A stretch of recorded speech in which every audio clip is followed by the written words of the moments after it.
Hello, everyone. Thank you so much for tuning in.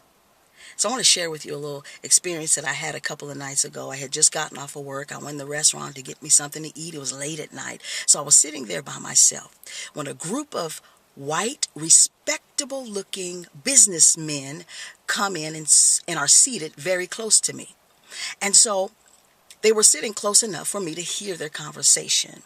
And my ears didn't perk open until I heard this one comment from one of the gentlemen. They were ordering their food and they were having casual conversation with the waiter. Well, the waiter had just recently been in a bike accident and got all scuffed up and had bandages on, and he was telling the guys about it. Go guys, shooting the breeze, telling the guys about it. And so one of the guys piped in from that group of respectable looking white men and said, "How many black people did you kill?" And at that moment, I just felt so crushed. My spirit felt crushed. I felt diminished. I felt bad. And let me just keep it real. That hurt.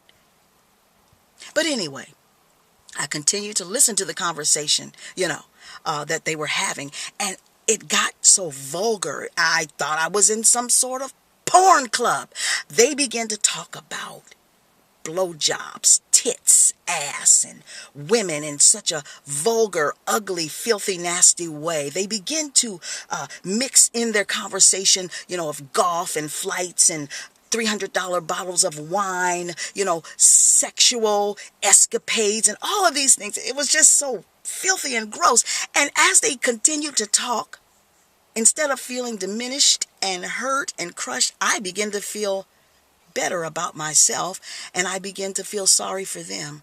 I especially begin to feel sorry for their wives. I begin to feel sorry for their children and grandchildren. One gentleman even piped in and said, they were talking about how he had his wife, he had to prove to his wife that he was just out with the fellas by her talking to one of the other guys, on the phone. They were having that conversation. So evidently there's an issue of trust. You think? With these guys, wives. So I begin to really, really feel bad for them. More than, feel bad for myself like I did initially. But let me tell you what I learned from all that I heard. And this is why I'm sharing this with you today. I learned, number one, that regardless of how anybody feels about me, regardless of anybody, what they think, what they feel, what they believe to be true about me, it doesn't matter. Because I am here to do what my Creator says that I will do, and to be who my Creator says that I will be. What I learned also is that money, sex, race are all powers that are temporal and diminishing. Like that feeling I got where my spirit was crushed when I heard him say that. The same feeling that I got is the same power that is contained in money, sex, and race.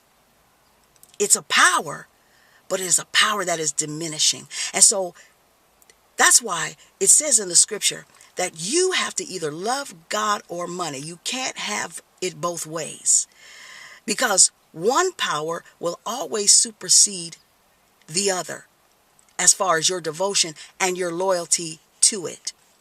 Because if you bow to the power of money, sex, and race, it will deceive you every time. It is a diminishing power.